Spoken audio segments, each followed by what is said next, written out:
عمران خان کے بیٹوں کا انٹرویو انڈیا پاکستان کی جنگ کے فوراً بعد ہی کیوں آیا ہے؟ ان کی اپنی زبانی سنیں ذرا پہلے. There have even been threats to prosecute him with offences that would carry the death penalty. So, it's pretty. The reason that the reason we're doing this interview is because the situation is getting pretty desperate. ابھی صرف 4 بندوں نے زندہ باد کے نعرے لگائے ہیں اور اگلوں نے پلان کر لیا کہ عمران خان کو سزائے موت دینی ہے. آپ لوگوں کو گھر میں نہیں بیٹھنا. آپ آج لوگ نکلے ہیں نا تو علیمہ باجی کی بھی ملاقات کرا دی گئی ہے.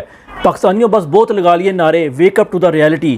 عمران خان کے بیٹوں نے 1-2 باتیں اور بھی امپورٹنٹ بتائی ہیں، جس کے اندر ایک امپورٹنٹ بات یہ ہے کہ عمران خان صاحب نہیں چاہتے کہ وہ پاکستان آئیں. عمران خان کے بیٹے خود تو چاہ رہے ہیں کہ وہ ٹرمپ سے بھی رابطہ کریں، انفلوئنس لوگوں سے بات کریں، لیکن بیسیکلی عمران خان ہی نہیں چاہتے کہ وہ پاکستان بھی نہ آئیں، کیونکہ وہ نہیں چاہتے کہ عمران خان صاحب کی وہ ایک ویکنس بن جائیں.